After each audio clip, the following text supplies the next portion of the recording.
नमस्कार. ठरलं तर मग मालिकेचा आजचा रिव्ह्यू तुम्ही पाहत आहात. तर आता अर्जुन सायलीला सांगत असतो की अगं तू तुझ्या आईबाबांसोबत तुझ्या लहानपणीच्या काही गप्पा मारल्यात की नाही, एक काम कर, तू त्यांच्याशी बोलायला जात जा. त्यावर सायली सांगते की हो, मी अधूनमधून जात असते त्यांच्याशी बोलायला, गप्पा मारायला, पण आता दिवाळीचा फराळ वगैरे बनवायचा होता, त्या नादात काही मला जमलंच नाही. मला सारखं काही ना काही काम आठवतं आणि मग मला जावं लागतं. त्यावर अर्जुन सांगतो की एक काम कर, तू आज निवांत त्यांच्याशी गप्पा मार आणि मी सुद्धा येतो तुझ्यासोबत, आपण दोघे मिळून त्यांच्याशी गप्पा मारूयात.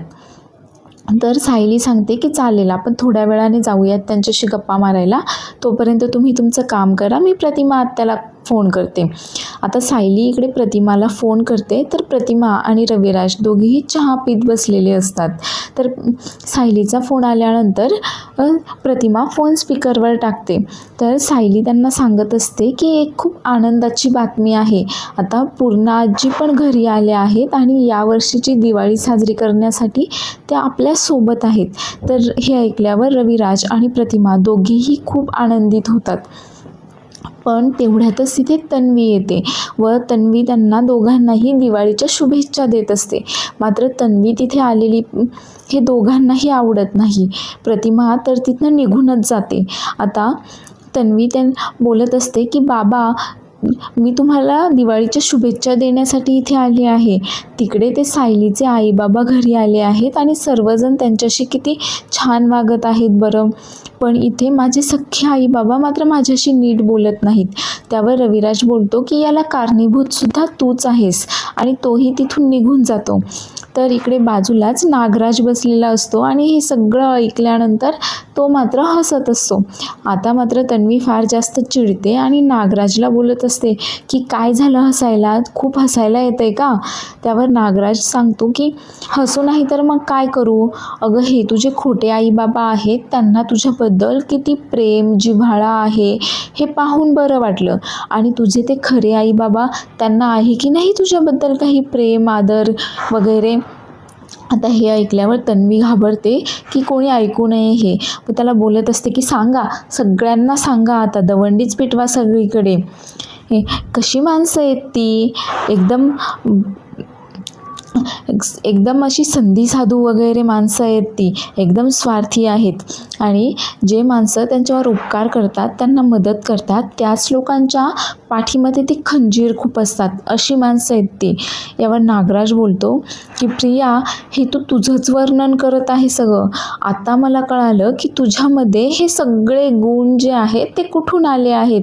काय तुझे आईवडीलच तसे आहेत म्हटल्यानंतर तू सुद्धा त्यांच्यासारखीच आहेस.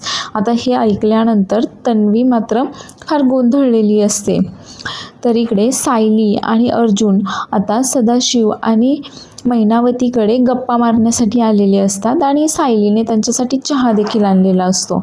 आता रूममध्ये आल्यानंतर खरं तर अर्जुन त्यांच्या रूमवर एक नजर फिरवतो आणि त्या खोलीची अवस्था पाहिल्यानंतर मात्र अर्जुनला तर शंकाच येते. त्याला हे सगळं काही विचित्र वाटतं. आता अर्जुन सांगतो की मला तुमच्याशी थोडं बोलायचं आहे वगैरे, आणि मला सायलीच्या लहानपणाबद्दल जाणून घ्यायचं आहे. तर सायली ही सांगते, हो ना, मी हरवले तेव्हा 7 वर्षांची होते, पण मला मात्र माझ्या लहानपणीचं काहीच आठवत नाही आहे, मला खूप त्रास होतो काही आठवायला गेलं का. त्यावर आता हे दोघेही त्यांना सायलीच्या लहानपणीच्या गोष्टी सांगत असतात की हिचं लहानपण म्हणजे एकदम डोक्याला तापच होता. यावर अर्जुन मात्र आश्चर्यचकित होतो. त्यानंतर मैनावती सांगते की म्हणजे काय ना, हिचं लहानपणी गल्लीतल्या कोणत्याच पोरांशी पटायचं नाही, ही सर्वांना अशी टपली मारायची, त्यांच्याशी मारामारी करायची, भांडणं करायची, आणि मग सगळेजण भांडणं घेऊन घरी यायचे, असं काहीसं करायची ही. अहो, एकदा तर हिने काय केलं की शेजारच्या बाईला तिच्या केसांमध्ये च्युइंगमच लावून दिला, बिचारीला तर तिचे केस कापावे लागले हिच्यामुळे. अशा काही लहानपणीच्या आठवणी ते आता सायलीचे सांगत असतात. आणि या सगळं ऐकल्यानंतर मात्र अर्जुनला फार जास्त विचित्र वाटत असतं आणि तो विचार करत असतो की काय सायली लहानपणी असं चोऱ्या वगैरे करायची, मारामाऱ्या करायची, मला तर काही हे पटत नाही आहे. तर सायलीलासुद्धा हे सगळं काही आठवत नसतं. तर ती बोलते सदाशिवला की मला तर असं काही आठवत नाही आहे, पण मला हे सगळं ऐकल्यानंतर त्राससुद्धा होत नाही आहे, उलट मला मज्जाच येते. अजून काहीतरी आठवणी सांगा ना माझ्या लहानपणीच्या. त्यावर मैनावती सांगते की एकदा तर हिने हिच्या मैत्रिणीच्या आईच्या पर्समधून 50 रुपये चोरले होते आणि हे तिच्या मैत्रिणीला जेव्हा कळालं तेव्हा तिची मैत्रीण घरी हिच्याशी भांडायला आली, तर उलट हिनेच तिला मारलं आणि हीच तिच्याशी भांडत होती वगैरे. अशा काहीशा आठवणी आता हे दोघेही सांगत असतात. पण आता हे सगळं ऐकल्यानंतर अर्जुनला मात्र खरंच हे फार जास्त विचित्र वाटत असतं व तो त्या खोलीकडे पाहत असतो आणि विचार करत असतो की हे तर फारच जास्त विचित्र आहे वगैरे, आणि बोलतो की माझा तर विश्वासच बसत नाही की सायलीसारखी मुलगी लहानपणी असं वागू शकते.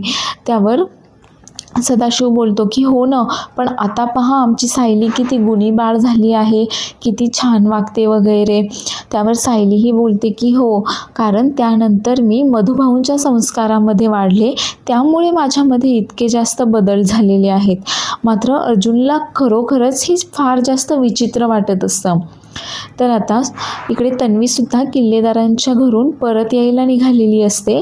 तर वाटेतच तिची धडक एका बाईशी होते.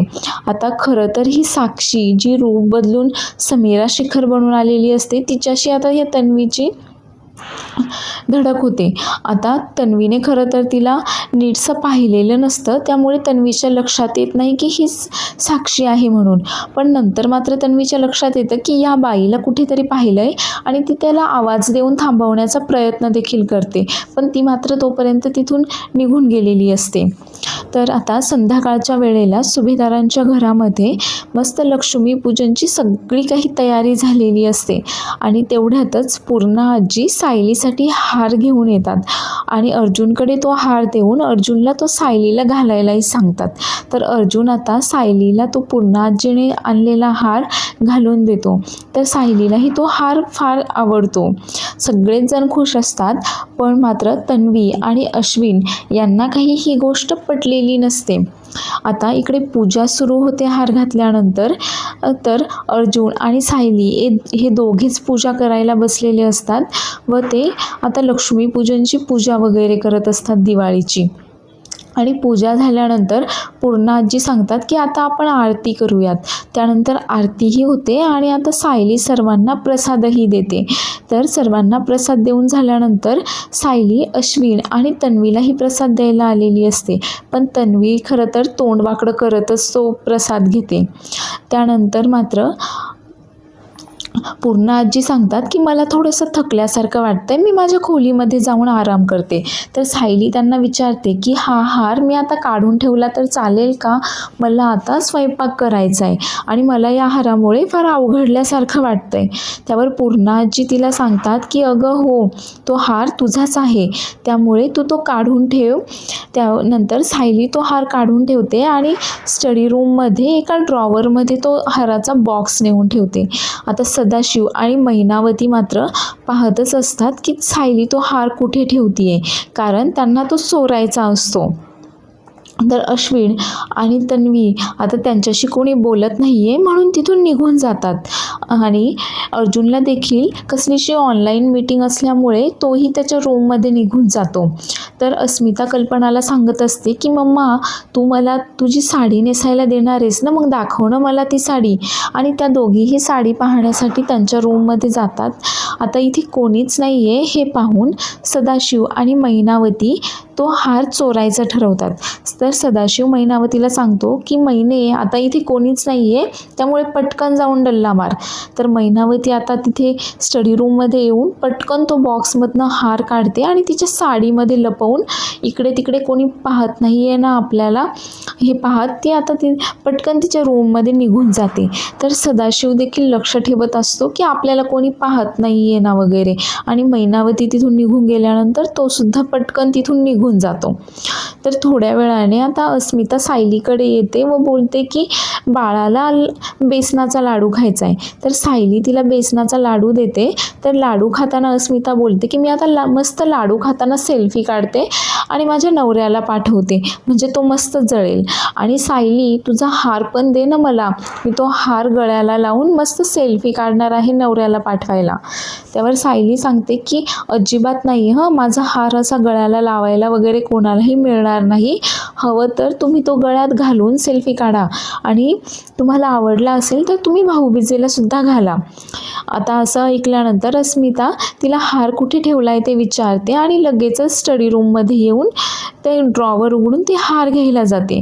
पण हाराचा बॉक्स मात्र रिकामाच असतो आणि हे पाहिल्यानंतर खरं तर अस्मिता ही फार जास्त घाबरून गेलेली असते आणि ती जोरातच सायलीला आवाज देते. तर सायली ही तिथे धावत पळतच येते आणि पाहते तर तिथे हार नाही आहे. त्यानंतर घरातील सर्वच जण आता जमा झालेले असतात आणि सायली त्यांना सांगत असते की मी सर्वांसमोरच हार याच बॉक्समध्ये काढून त्याच ड्रॉवरमध्ये ठेवला होता, पण इथे बॉक्स तर आहे पण हार मात्र नाही आहे. त्यावर कल्पना आणि पूर्णा आजी तिला सांगत असतात की अगं त्या बॉक्समधनं हार कदाचित ड्रॉवरमध्ये वगैरे कुठे पडला असेल, एकदा नीट चेक कर. आता त्यावर सायली सांगते की पण मी बॉक्समध्येच ठेवला होता हार. अस्मिताही सांगते हो, मी जेव्हा पाहायला गेले तेव्हा बॉक्स बंद होता, मग बॉक्समधनं हार असा कसा बाहेर पडेल बरं. तर सदाशिव आणि मैनावती देखील तिथे आलेले असतात व एकमेकांकडे पाहत असतात. त्यावर पूर्णा आजी बोलते की आज तर बाहेरचं सुद्धा कोणीच घरामध्ये आलेलं नाही आहे, याचा अर्थ हार जो असेल तो या घरातच आहे, आपण हाराचा शोध घेऊयात. तर अर्जुन बोलतो की आता माझ्या लक्षात येते की कोणीतरी हे मुद्दाम करते माझ्या बायकोला त्रास देण्यासाठी. तर पुढील भागामध्ये आपण पाहणार आहोत की आता पूर्णा आजीच्या सांगण्यावरून अर्जुन पूर्ण घरामध्ये तो हार सापडत असतो आणि तो हार शेवटी त्याला तन्वीच्या कपाटामध्ये सापडतो. आता खरं तर हे पाहिल्यानंतर सर्वच खूप अवाक झालेले असतात आणि अर्जुन आणि सायली सर्वांना सांगतात की तन्वीच्या म्हणजेच प्रियाच्या कपाटामध्ये हा हार सापडला आहे. त्यावर प्रिया सांगते की मी नाही तर तुझ्या खोटारड्या आईने हा हार चोरला आहे, तर तिला बोल. आता हे ऐकल्यानंतर सायली फार चिडते व तिला बोलते की तोंड सांभाळून बोलायचं. तर चॅनलला सबस्क्राईब करायला विसरू नका.